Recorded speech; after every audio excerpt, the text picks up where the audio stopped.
JJ बाबा कदड़ी भजा आ पखाଳ भात खाओ। हाँ कदड़ी भजा आ पखाଳ भात खाओ। हाँ परा खाइबी अरे एने खाओ। हाँ परा खाइबी तो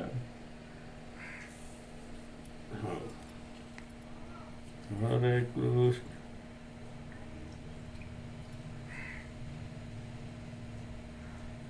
जय केमती लागुची भल लाଗୁଛି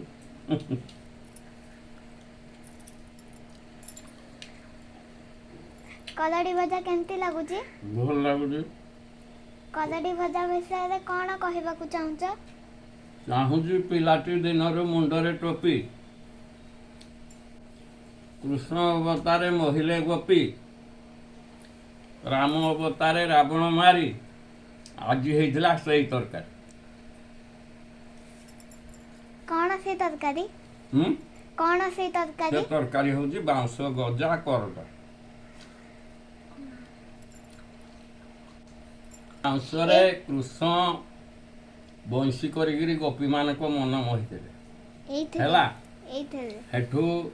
ରାମ ଅବତାରରେ ରାମଚନ୍ଦ୍ର କାଣ୍ଡ ଧନୁ ଧରିକିରି ରାବଣକୁ ମାରିଥିଲେ ଆଉ କୋରଡ଼ଟା ପିଲାଟି ଦିନରୁ ଯେତେବେଳେ ସେ ଗଜାରୁ ବାହାରେ ସେତେବେଳେ ଗୋଟେ ଟୁପି ତା ମୁଣ୍ଡରେ ଥାଏ ତାପରେ ସେ ବଡ଼ ହେଲାଠୁ ଏଠୁ ଯାଇକି ପତ୍ର ପିଲ ବାହାରେ ହେଲା ଏଇଟା ହେଉଛି ସେଇଆ ଏଇଟା ହେଉଛି କ'ଣ ପିଲାଟି ଦିନରୁ ମୁଣ୍ଡରେ ଟୋପି କୃଷ୍ଣ ଅବତାରେ ମହିଲେ ଗୋପୀ ରାମ ଅବତାରେ ରାବଣ ମାରି ଆଜି ହେଇଥିଲା ସେଇ ତରକାରୀ ମୁଁ ଖାଉଛି ହେଲା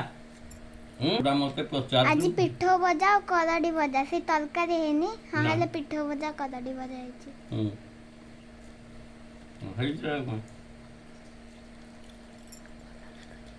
ଭଲ ଲାଗୁଛି ଭଲ ଲାଗୁଛି କଇଟା ତ ଆମେ ଖାଉ କଇଟା ଆମର କ'ଣ କହ କରିଡ ବିଷୟରେ ଲୋକମାନଙ୍କୁ କ'ଣ କହିବ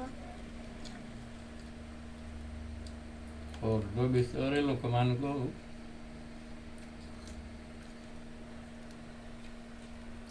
ଯିଏ ବୁଝିବ ସେ ଖାଇବ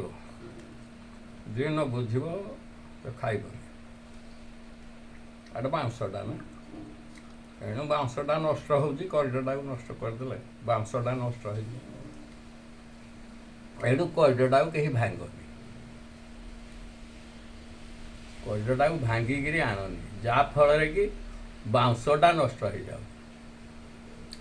ମୂଳରୁ ଗଜାଟା ଭାଙ୍ଗିଦେଲେ ଆଉ ବାଉଁଶ ହେବନି ବାଉଁଶଟା ନହେଲେ ଆମର ବହୁତ କ୍ଷତି ହେବ ଏହା ହେଲା କଥା ଆଉ ଛୁଆରୁ ଖାଇଦେବ କି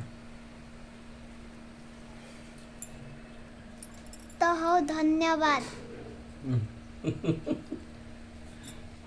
ହଉ